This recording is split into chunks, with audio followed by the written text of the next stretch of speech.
The galaxy had not seen peace in a long time. Nations from 100 different worlds had fought for power, territory, and pride. Yet there was one small blue world that no one expected to stand against them. That world was Earth. For years, the alien powers had watched humanity grow. They had seen humans move from their small planet to the stars, building colonies and ships. Humans were new to the galactic stage, but they learned faster than anyone expected. They were not the oldest race, not the most advanced, but they had something that unsettled the others. Humans refused to stop trying. The Galactic Council had decided it was time to end the problem before it began. They saw humanity's rise as a threat to their balance of power, so they formed a grand fleet, an alliance of hundreds of species united for one purpose: to bring Earth under control. When the fleet reached the borders of the solar system, they expected resistance. Instead, they found silence. Their sensors showed no ships leaving Earth, no colonies sending messages, no sign of defense. The alien commanders grew confident. Some believed that the humans had given up, realizing that fighting the combined might of the galaxy was hopeless. Others said Earth had gone quiet to prepare something, but their warnings were ignored. Inside the flagship of the Alliance, Admiral Revan of the Thar Dominion looked at the empty space before him. His ships were ready, thousands of them forming a wall of light across the darkness. Planets like Jupiter and Mars floated quietly in the distance. There was no movement, no sign of human ships. Revan turned to his officers. "They are finished," he said. "They cannot hide from this." One of the officers, a young alien named Kale, spoke softly. "Admiral, humans do not give up easily. Perhaps they are waiting for us to make the first mistake." Revan smiled, showing his sharp teeth. "Then we will not give them the chance. Prepare the forward scanners.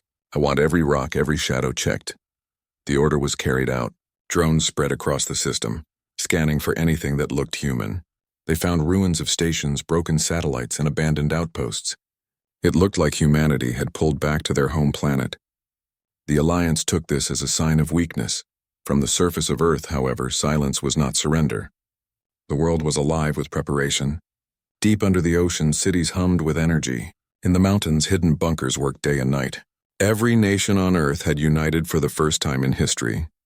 The people knew they could not match the numbers of the galactic fleet, but they could match its will. In one of the hidden command centers, Commander Ryan stood before a large screen showing the positions of the invading ships. He was calm, though his eyes were tired. Around him, men and women worked at their stations, coordinating signals and defense plans. "They think we are scared," Ryan said quietly. "Let them think so a little longer." His assistant Mira looked up. "Do you think they will attack soon?" "They will," Ryan replied, "but not before sending another demand. They always send demands first. They want to make us kneel before they strike." Outside the command center, the cities of Earth looked strangely peaceful. People went about their daily lives under the quiet sky, pretending for a moment that nothing was coming. But every family knew what was at stake. This was not just a battle for land or resources. It was a test of existence. In orbit, the alien fleet continued to spread. They placed sensor nets, communication relays, and energy shields. Their ships glowed like stars, reflecting on the dark surface of space. They could see Earth's moon below them, scarred and gray. Many of them wondered why the humans chose to stay silent. Inside the alien council ship, representatives of different species gathered. Their voices filled the large hall, arguing over what to do next. "They are weak," said one of them, a tall creature with blue scales. "We should move in and take control before they regroup." "No," said another from the Keth Union. "We should give them one last chance to surrender. If we destroy them completely, others may fear us." Admiral Revan listened to them argue, then stood up. His voice carried across the hall. "You speak of fear as if it is a weakness. I tell you this, humans will never surrender. We have studied their history. They fight until there is nothing left, but they are still primitive compared to us. Their silence is their only weapon, and it will not save them." The Council agreed to send one final message. It would be a warning, a chance for Earth to surrender peacefully before the fleet advanced. Across the distance, the message reached Earth's listening posts. The words were clear and cold. "To the humans of Earth, this is the Galactic Council. You stand against forces beyond your understanding. You have one final chance to submit and hand over control of your world. If you refuse, your planet will be placed under permanent control by the Alliance. Commander Rian listened to the message without expression. When it ended, he turned to Mira. "Prepare our reply." "Yes, Commander," she said. Hours passed before the response was sent. The fleet waited, expecting fear or surrender. Instead, they received only a short, simple message. The voice was calm, neither angry nor afraid. "Stop or be destroyed." The words echoed through every communication channel. For a long moment, no one spoke. The commanders of the alien fleet exchanged glances, some amused, others uneasy. Revan's second officer laughed. "They send threats now. How human of them." Revan did not laugh. He looked at the data again, searching for something hidden in the silence. His instincts told him something was wrong. The humans had no reason to speak with such confidence unless they believed they could win. He ordered the fleet to hold position. "I want full energy readings from Earth," he said. "There is something there we do not see." As the scans began, strange readings appeared. Large energy signatures were detected deep below Earth's surface, but the scanners could not identify their source. It was as if the planet itself was alive, humming with power. "What are those readings?" Kale asked. "Unknown," said the science officer. "The signals are old but active. Some are coming from the oceans, others from underground. We have never seen technology like this." Revan narrowed his eyes. "They were never as primitive as we thought." Down on Earth, Commander Rian received confirmation that their message had been transmitted successfully. He stood before a wall of screens showing live images from orbit. Thousands of alien ships surrounded their home, but he did not flinch. Mira approached him. "Do you think they will listen?" "No," Rian said. But that message was not for them to obey. It was for them to remember. At that moment, across every human base, silent systems began to power up. Old defense platforms that had not been used in decades came online. Satellites that once served peaceful purposes switched to military frequencies. Earth's entire network was awakening, waiting for the order. The people of Earth continued to live their lives, but deep inside they knew the truth. Every citizen was ready to defend their world in their own way. Farmers, engineers, teachers, and workers all had a part to play. The strength of Earth was not in its weapons, but in its unity. As night fell across the continents, the lights of the cities shimmered like stars. It was a quiet beauty that even those in the alien fleet could see from orbit. Some among them began to doubt the mission. Kale watched the blue planet from his station window. "It is beautiful," he said softly. "Strange that we are here to conquer it." Revan said nothing. He stared at the silent planet, feeling a chill he could not explain. Back on Earth, Commander Rian stood outside the bunker for a moment, looking up at the stars. He could see the faint lights of the fleet above. He thought of the message they had sent and hoped the universe would understand it. Humanity did not seek war, but they would not accept chains. When he went back inside, the final preparations were nearly done. "Status report," he said. "All systems ready," replied an officer. "Energy grid is stable. Planetary shield is at full charge." Rian nodded. "Hold position. No one fires unless I give the command." The silence stretched across space once again. The fleet waited for Earth's surrender, while Earth waited for the first shot. Between them lay a fragile peace that could break at any moment. The message still echoed across the stars. Stop or be destroyed. It was not a threat. It was a promise. The message from Earth spread faster than light. Every ship, every station, and every council world received it within hours. Across the stars, the same 5 words repeated in perfect human tone: "Stop or be destroyed." At first, the Galactic Council thought it was a joke. The Chamber of Representatives filled with noise and laughter. Hundreds of alien voices echoed across the Great Hall, mocking the message that came from a single world. The council chamber was a vast circular room, built on the planet Nivara. Its glass dome looked out into space, where the bright light of the system's twin suns shone over their flags. Inside, the leaders of many worlds sat in tall chairs arranged in circles. The center floor was reserved for speeches. It was here that the fate of species was decided. When the human message reached them, the council called for an emergency meeting. The hall was full within minutes. No one wanted to miss what would surely become a moment of history, the final fall of humanity. At the center of the chamber, Council Speaker Loran stood with calm pride. His long silver robe shimmered as he looked around the room. "We have received Earth's response," he said in a smooth voice. 5 words. 5 foolish words. Do they truly believe they can stop us? The room filled with laughter again. Some delegates clapped, others whispered jokes. They must be desperate, said one from the Thar Dominion. They are only trying to appear brave, said another from the Orin Collective. Or perhaps, added a tall, dark-skinned being from the Vexari Empire, they have already accepted defeat and wish to save face. Loran raised his hand, and the laughter quieted. Let us not be cruel.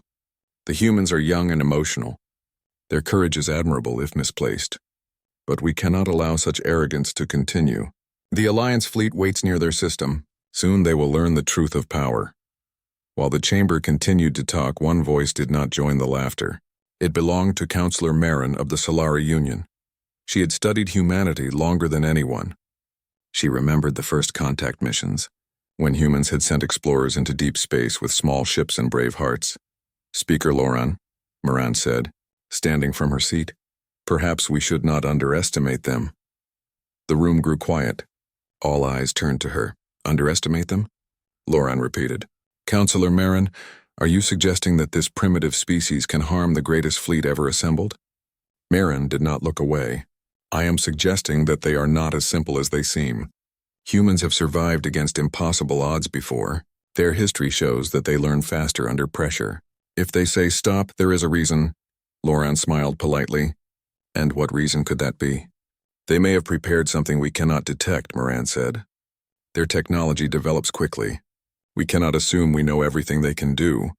Her warning was met with more laughter. Prepared something? Another delegate said. What can they prepare against 20,000 ships?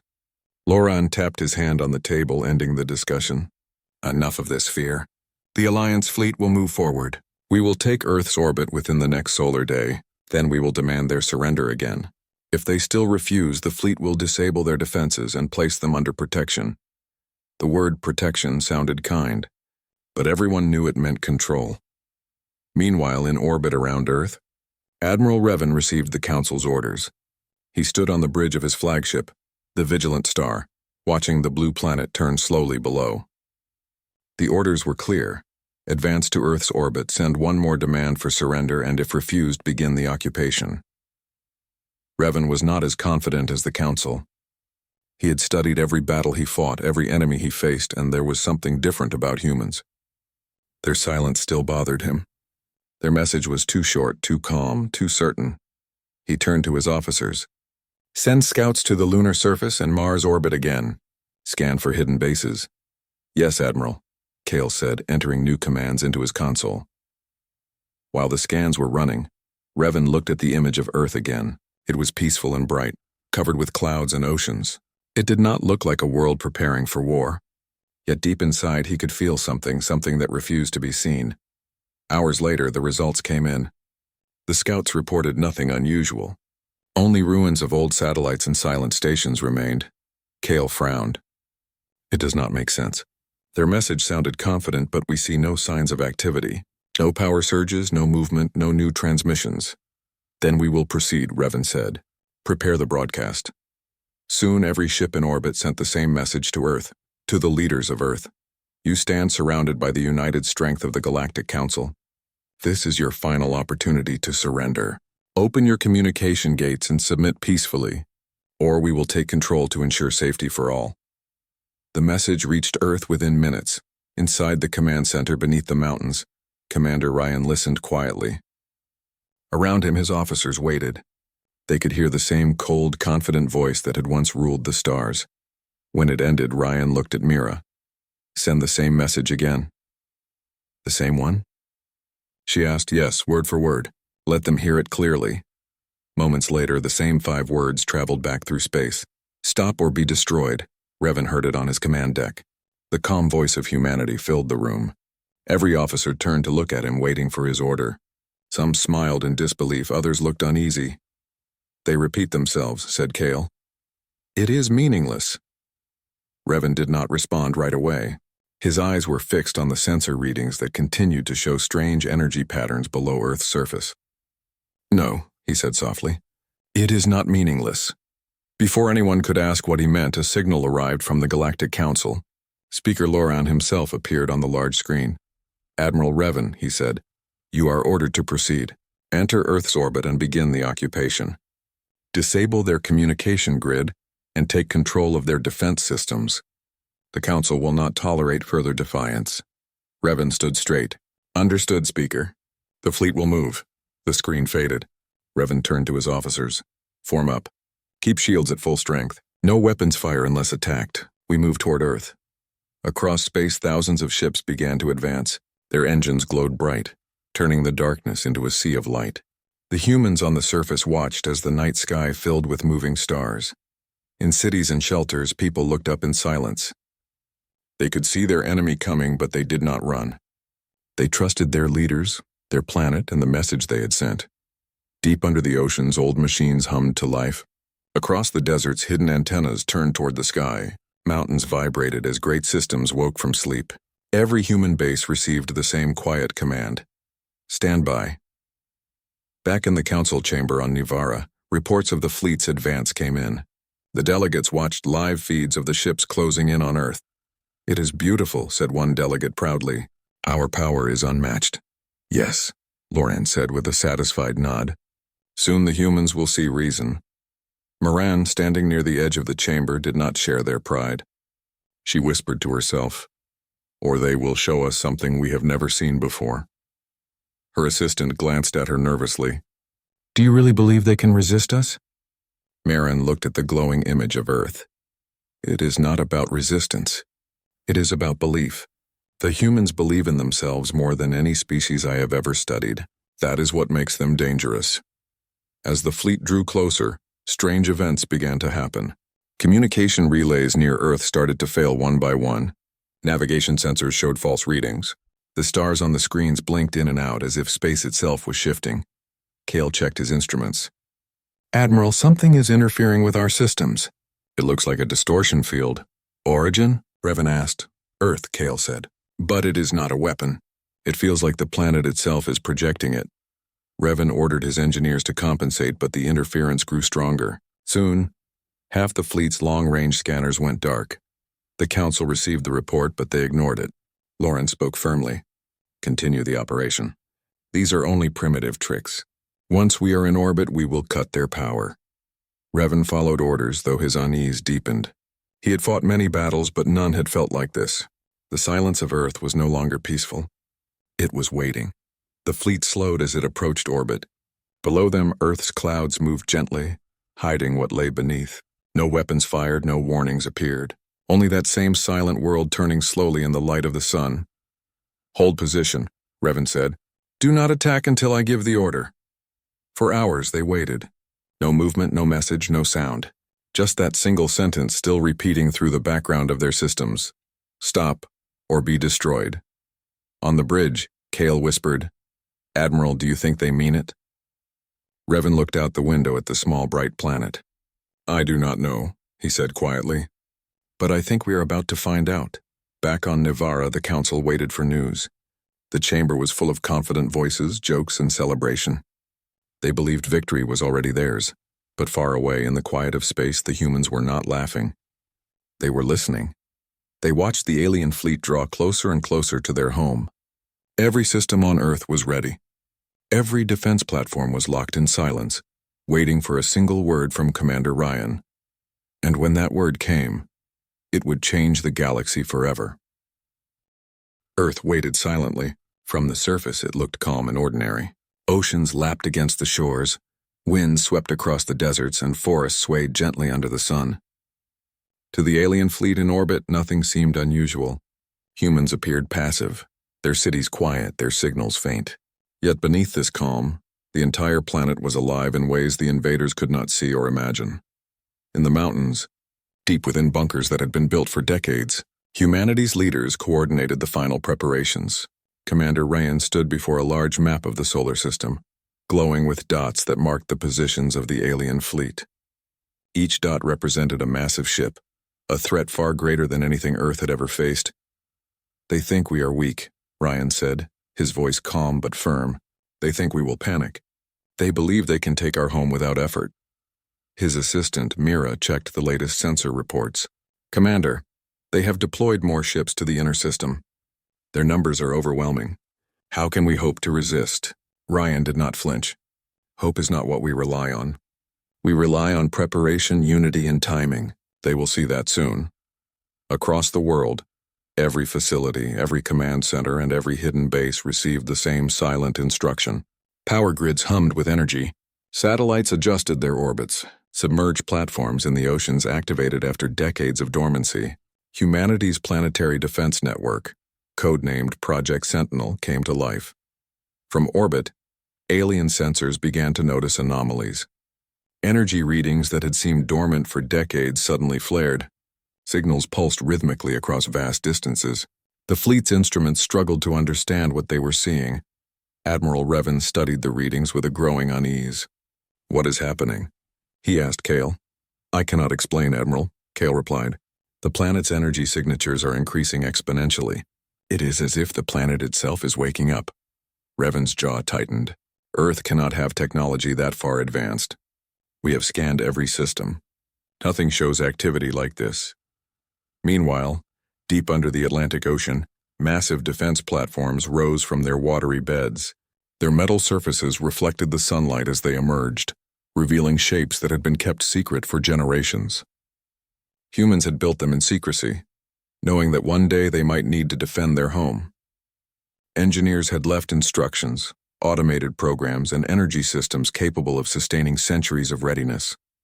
Across every continent, similar preparations unfolded. Mountains hid missile and energy platforms. Deserts held sprawling solar arrays that could power massive systems, and even forests concealed sensors and drones capable of detecting movements in space. Every human had contributed in some way. Every child, every scientist, every engineer had built a piece of the awakening planet. In the command center beneath the Himalayas, Ryan received reports from the outer space stations. Every message indicated anomalies in the alien fleet systems. Navigation instruments fluctuated. Long-range communications were delayed or distorted. The aliens did not know it yet, but Earth's defenses were not just on the surface. They were integrated into the planet itself. Ryan addressed his officers. "Keep monitoring their fleet.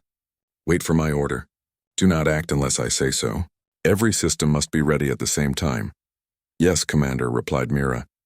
Her eyes scanning the data feeds. Above the clouds, the alien fleet moved slowly, confident that Earth's silence meant weakness. Their ships were arranged in precise formations, ready to overwhelm any resistance.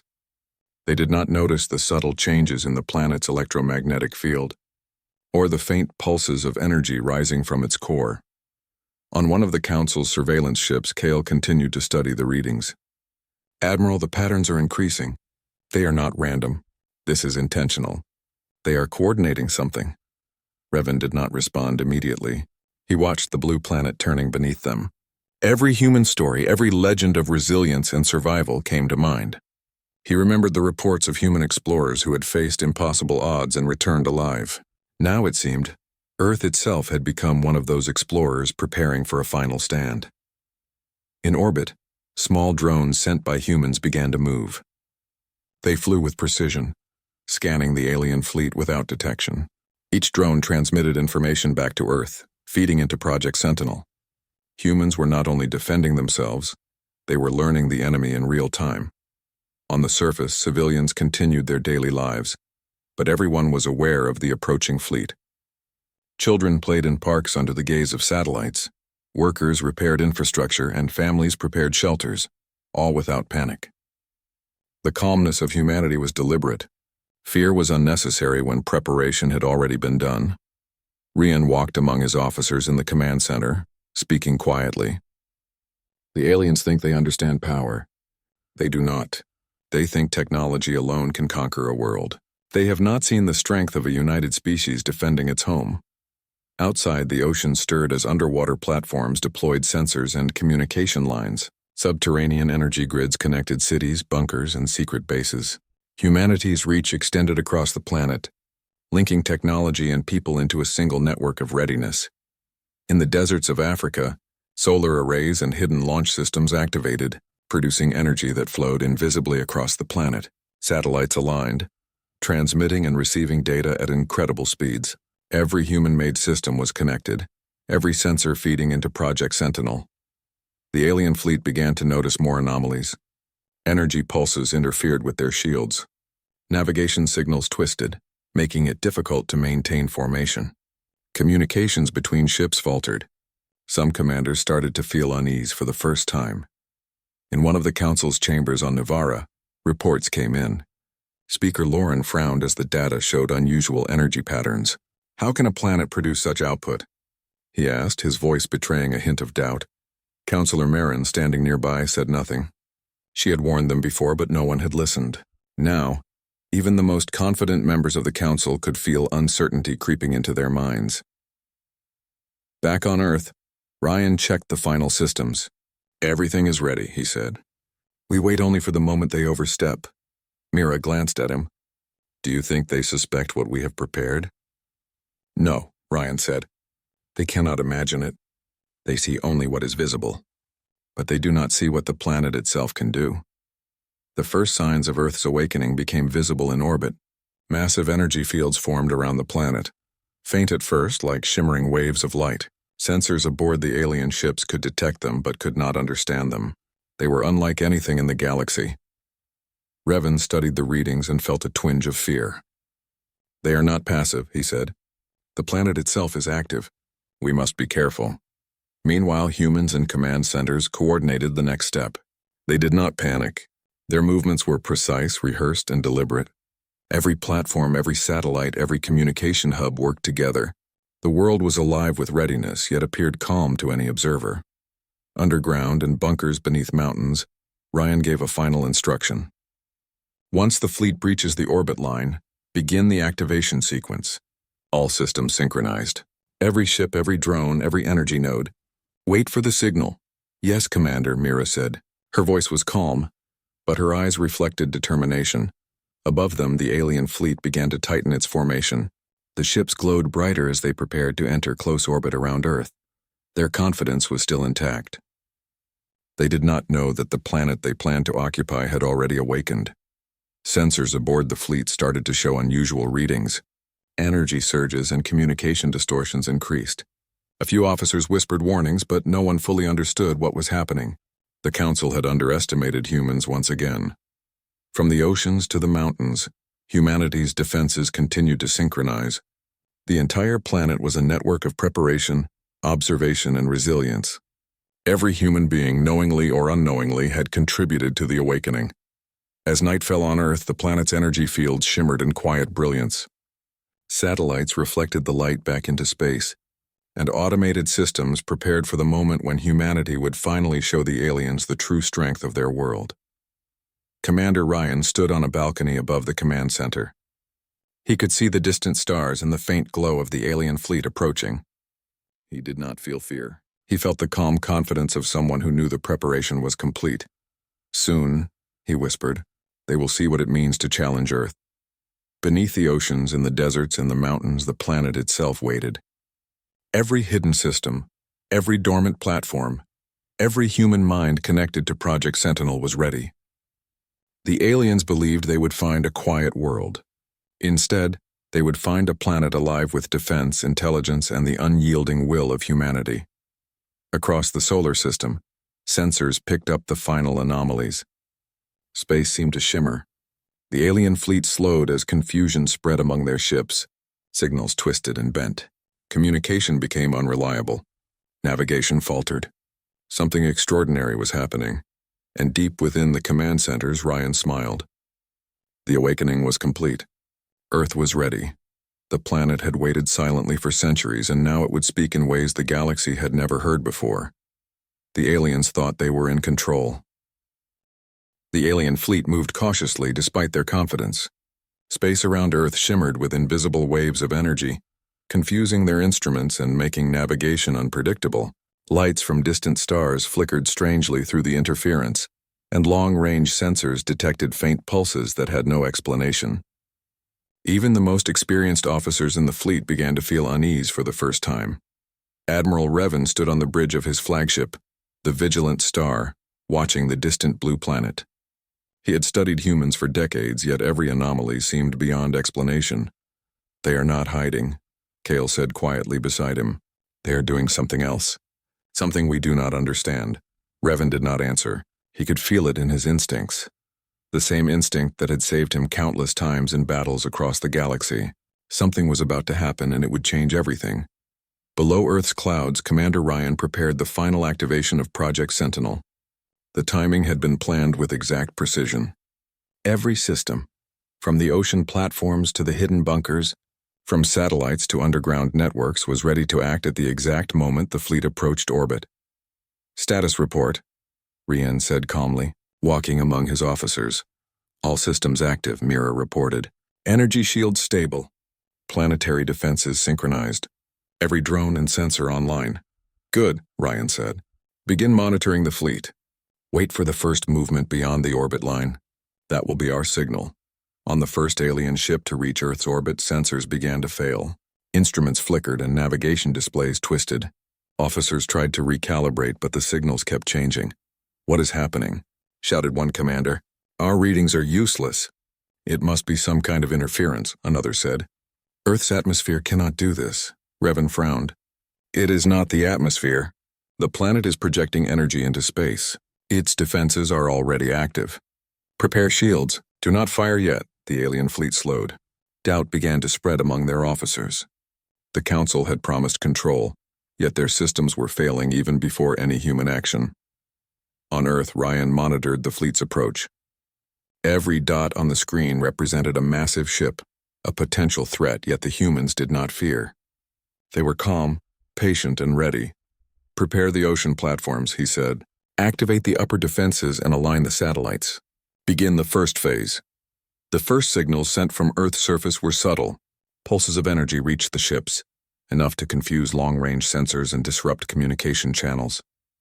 The aliens did not recognize it yet, but their fleet's coordination began to falter. Admiral Revan noticed the change. "What is happening to our sensors?" he asked Kale. "They are being blocked," Kale replied.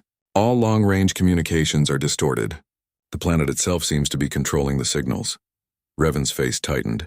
"It is larger than we thought. They are prepared for everything." From beneath the oceans, massive platforms moved into position. Automated systems activated with precision, deploying energy nets and observation drones. Submarines equipped with advanced sensors transmitted information back to Project Sentinel. Every movement of the alien fleet was being watched, mapped, and analyzed in real time. On the surface, satellites adjusted their orbits, reflecting light and transmitting energy pulses. Every system was connected to the command network. Humans were not reacting randomly. They were guiding every action, combining knowledge, skill, and technology in perfect harmony. The first warning shot came without any visible explosion. A pulse of energy traveled through space, striking the nearest alien ship. It did not destroy the vessel, but it disabled its long-range sensors. Officers scrambled to repair the damage, realizing their instruments could no longer detect distances accurately. "What is this?" one commander shouted. "Our sensors are failing completely." "They are using their planet as a shield and a weapon at the same time," Revan said. "Earth itself is defending them." More pulses followed. From the deserts, underground bunkers transmitted electromagnetic waves that interfered with the fleet's engines. Ships began to drift from their formation.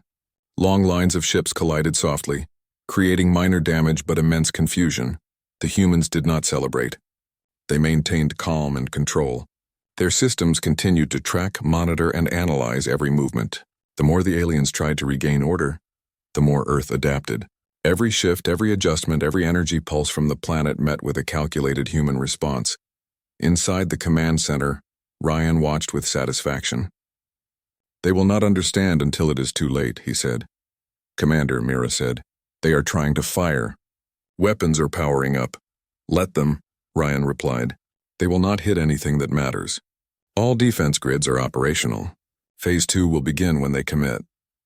From orbit, the alien fleet fired the first volleys of energy beams. They expected destruction, yet nothing happened. Beams passed through distorted energy fields and lost power before reaching the planet. Some ships experienced feedback that disabled their weapons temporarily. The humans had anticipated this and created a system that could neutralize attacks without firing back. Revan's officers grew alarmed. "The weapons are useless," one shouted. "We cannot hit them." "They have planned for everything," Revan said quietly. "We underestimated them. At that moment, the oceans erupted. Massive platforms extended from beneath the waves, moving with astonishing speed and precision. Automated drones launched into orbit, creating a shielded perimeter around the planet. Energy waves projected from the platforms, creating distortions that interfered with the alien fleet. The sky over Earth shimmered. Satellites adjusted, reflecting light in patterns designed to confuse and distract the invaders. Every system on the planet worked together in perfect synchronization. Across the deserts and mountains, defensive grids transmitted energy pulses into the fleet, striking their engines and power systems. Ships began to drift from their formation, unable to maintain orbit. Confusion spread, and the aliens realized they were not facing a passive planet but a fully prepared and coordinated force. "Commander Rian," Mira said, "their formation is breaking. They do not know what to do." "Good," Rian replied. "Phase 3 will begin. Let us show them the strength of unity." Below the surface, humans activated a network of drones and autonomous vehicles. From the mountains, energy beams fired into space, targeting key systems of the alien fleet without causing irreversible harm. The humans did not seek destruction. They sought control and defense. The alien fleet struggled to respond. Every movement was anticipated. Every attempt to correct errors only made the confusion worse. Ships collided softly and engines overheated. Communication lines broke under the pressure of Earth's energy fields. Admiral Revan realized the truth. They are not bluffing. The planet itself is alive with defense systems. Every movement we make is monitored and countered. From the command center, Ryan watched the fleet struggle with calm eyes. "They are learning the hard way," he said. "We have waited long for this moment." Energy pulses continued spreading across the fleet. The alien commanders could not coordinate. They attempted to retreat, but the distortions in navigation made it impossible. Earth's planetary network adapted, creating a dynamic field that kept the fleet within range while neutralizing their attacks. "Commander," Mira said, "the first wave of their ships is slowing. They are losing coordination."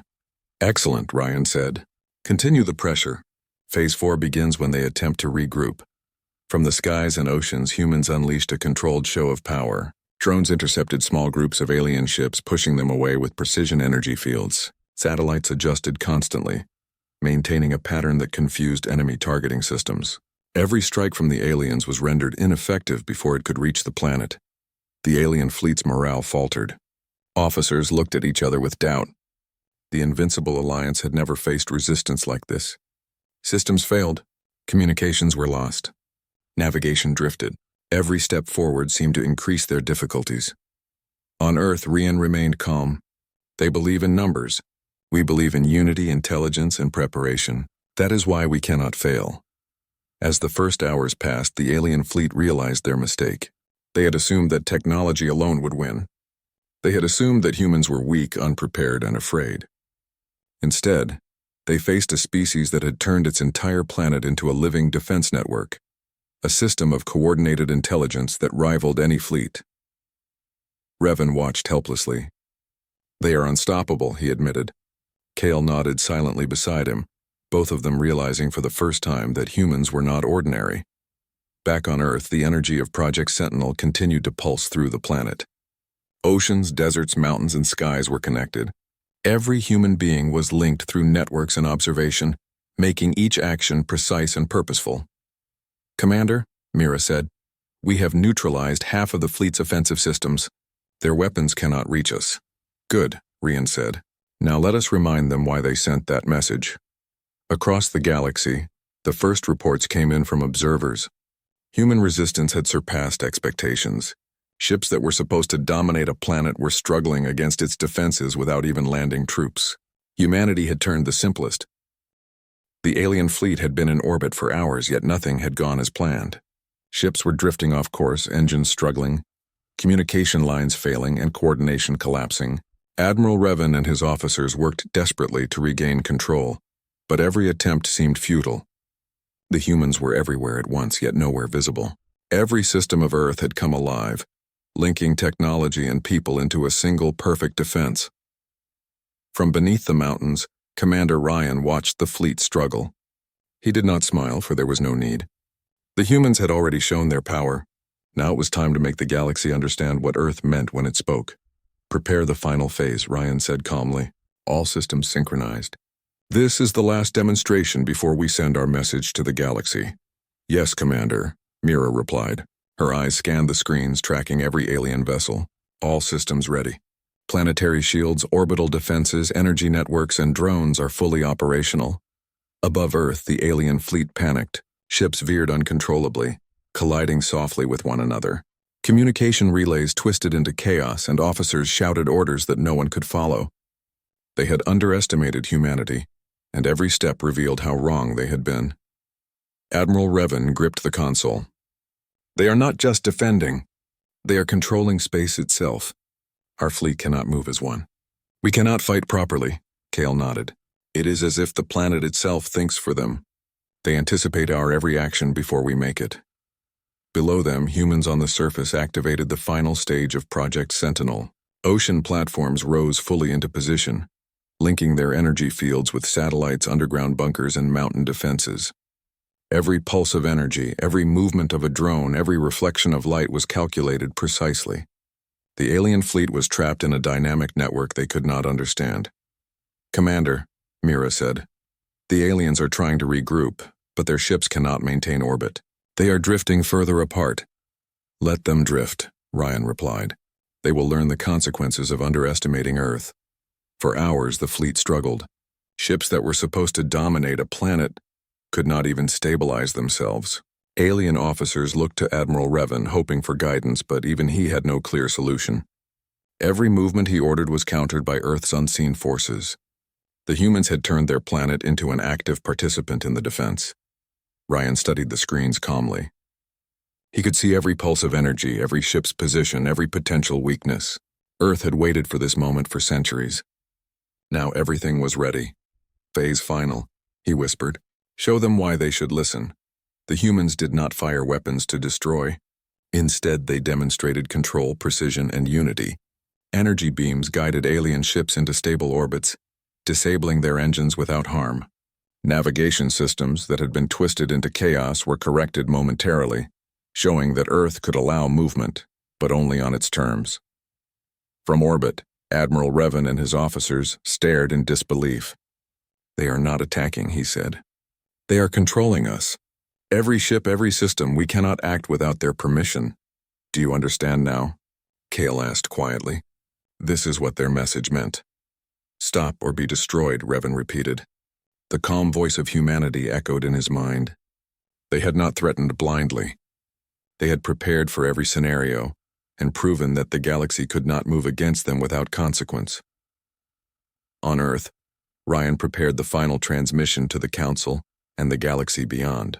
The human message had been simple before, but now it would carry the weight of experience, preparation, and unity. Send the final message, he said. The transmission spread instantly. Across the systems, every ship, every station, every listening post received it. The words were calm, clear, and powerful. This is our home. We do not seek war. We do not wish harm. But if any species attempts to control, destroy, or threaten it, Earth will act. We are united, prepared, and capable. Do not test our patience again. The message traveled beyond the fleet, reaching distant colonies, stations, and council worlds. For the first time, many beings in the galaxy understood something they had underestimated for centuries. Humans were not ordinary. They were intelligent, resourceful, and united. They were capable of defending their home against any force. In the council chamber on Nivara, Speaker Loran and the delegates watched the transmission. Silence filled the room. No laughter, no jokes, no confidence. Every representative felt a chill they had never felt before. Humans had not begged, surrendered, or panicked. Humans had prepared, waited, and acted in a way no other species could imagine. Counselor Moran stood quietly, observing the reactions of the others.